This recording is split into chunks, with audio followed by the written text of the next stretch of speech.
Good morning to all my friends and family, and welcome to this episode of Jim's 5am Club. What a spectacular Sydney spring morning we have today. Absolutely beautiful. We've got the swallows joining me here on this episode. We've got the serenity here of the water down here at Meadowbank. And what I'd love to do today is to talk to you about a book. And the book that I've selected for today's episode is entitled One Flew Over the Cuckoo's Nest. A book that was published back on the 1st of February 1962, just 2 years after I was born. I never knew this book was so old, by an author who goes by the name of Kesey. Kesey's novel isn't just a story about madness.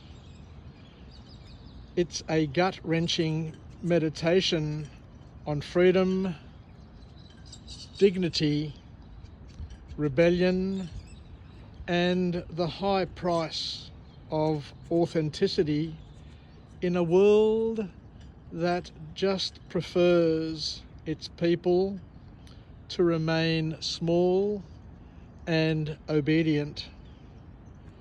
This book will shake you up.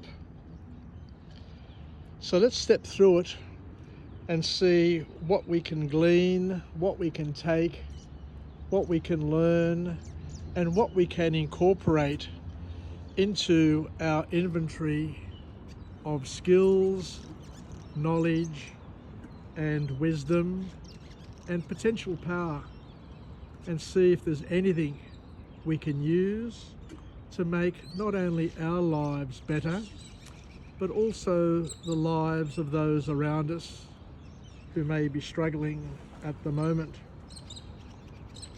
My wife always used to say, and continues to say, that we need to build a moat around our sanity to protect our sanity.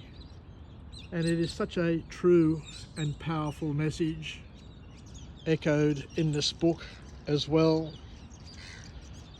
The author here kicks off by reminding us that sanity has less to do with the mind and more to do with what he calls the system. One of the novel's most powerful themes is that madness is not always found in the people who are labelled insane.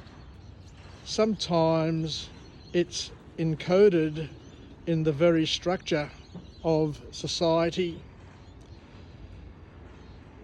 The ward, with its sterile routines and mechanised control, isn't healing its patients. It's taming them, it's dulling them, and it's repressing them until they actually forget who they actually are. You can't help but reflect. How many of us have quieted our voices, desires, or truth just to fit in with what's expected?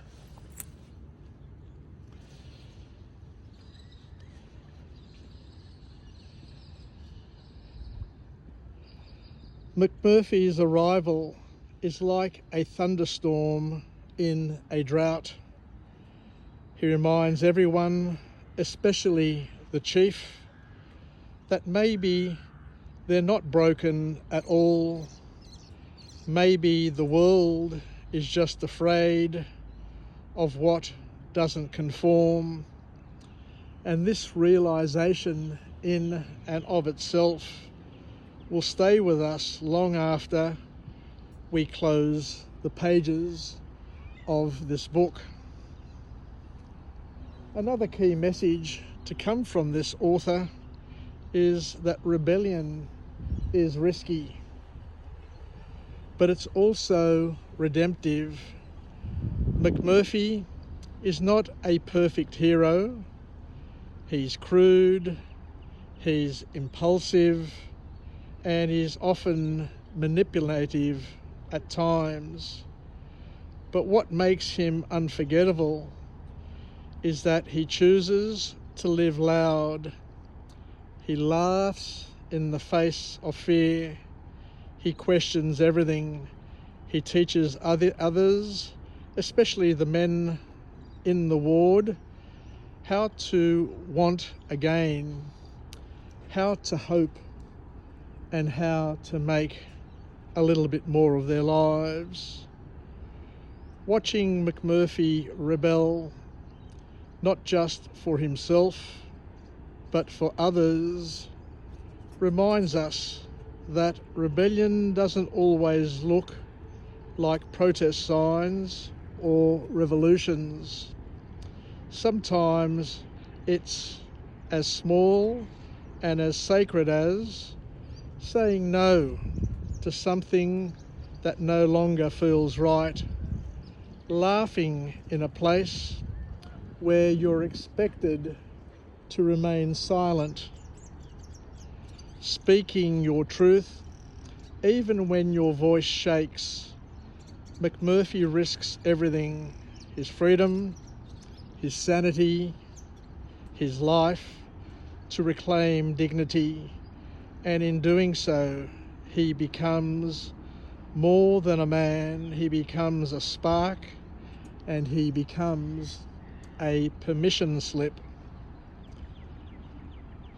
The cost of silence, when it's all said and done, is soul deep.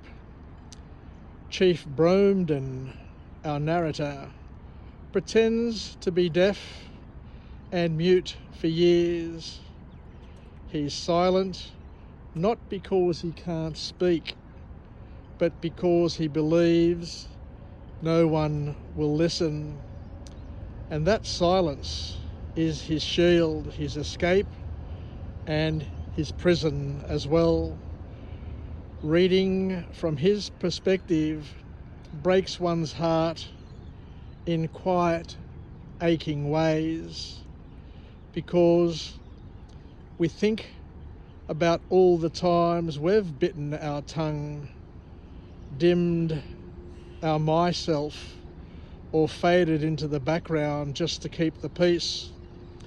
But as McMurphy pulls the chief out of that silence, we witness something extraordinary: the return of a voice, and within it, the return of personal power. This book teaches us that voice isn't just about speech, it's about being present and reclaiming. That is one of the bravest things a person can actually do in their lives. Another message that comes from this book is we look at control masquerading as care, and control that masquerades as care is still control at the end of the day. Nurse Rachel is perhaps one of the most terrifying villains in literature, not because she's violent, but because she hides cruelty beneath clinical calm. She represents every system, every person or belief that uses help as a mask for control. She gaslights men, she infantilizes men as well. She manipulates their fears under the guise of treatment. And it reminds us that not all oppression looks like aggression. Sometimes it looks like subtle shame, like politeness, like bureaucracy, like quiet pressure to be good, be normal, and to be grateful. This book teaches us. This book teaches us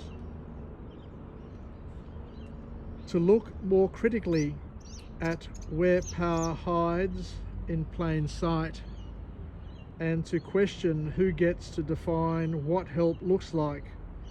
And finally, this book actually breaks us and heals us in the same breath.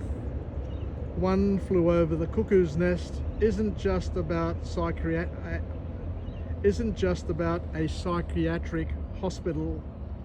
It's about every room.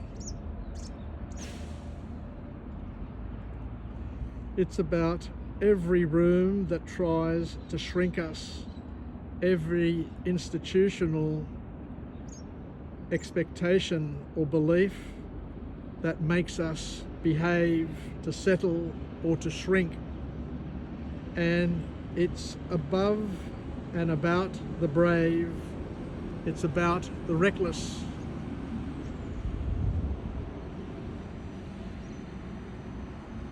And the beautiful people who remind us how to be wild and how to be human again.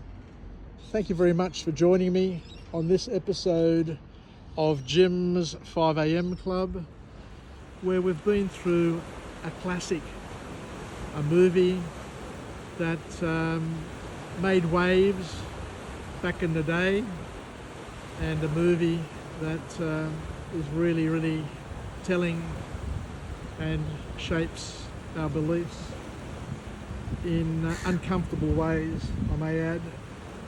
So thank you very much for joining me on this episode of Jim's 5am Club, and I hope to come to you again from another place and with another message of empowerment.